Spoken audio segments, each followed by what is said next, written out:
significant at the end of our journey, that we do juggle it. The only answer I can come up with ever is by the grace of God only, because I've done it all the wrong ways, and 3 steps forward, 2 steps back, sometimes 20 steps back.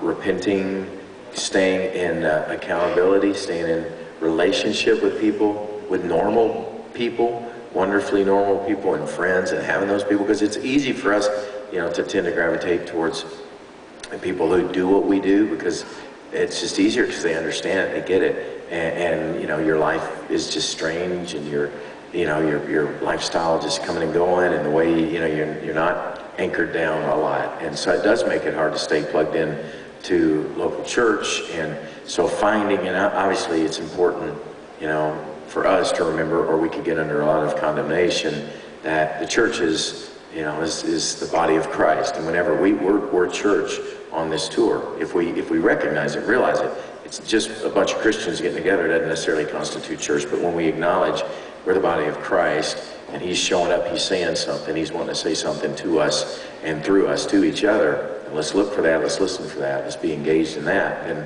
then we are church. And so that's been important. But staying plugged in, certainly with family, and then with friends, it just has to be a priority. It has to be a commitment that we stay diligent about. And we have seasons where we probably all do it better, and then seasons where we don't. When we got 5 tours back to back, and you're being faithful with the calling God has you at the moment, then it's really hard to get to stay connected and plugged in. But God provides in that way. In my experience anyway, is if we just stay really aware of the need for it. And so. Yeah, I think a practical way for me is, I've been spending time with Stephen, and even rehearsals, I would just kind of ask questions. And, and Brandon, even today at breakfast, was just asking questions about his marriage and what they do for dates.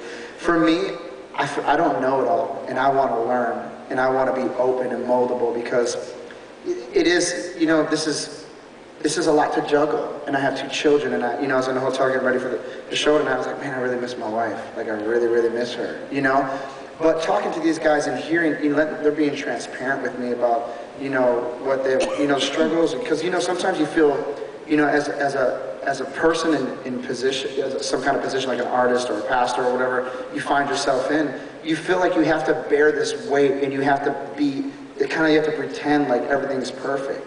And I love the fact that they've been transparent with me, and I really pick up and learn a lot, and very open to what God says. One of the verses I hang on to is Jesus said, no man who gives away houses, family, children for the sake of my kingdom will not get it back. He said they'll reap it in this day and age and in the day and age to come. So having a promise from God saying, God, you're faithful. If I'm out doing your will, you're going to fulfill the responsibility as a father back at home. And you're going to fill in those gaps where I feel like, that sometimes we weigh ourselves down.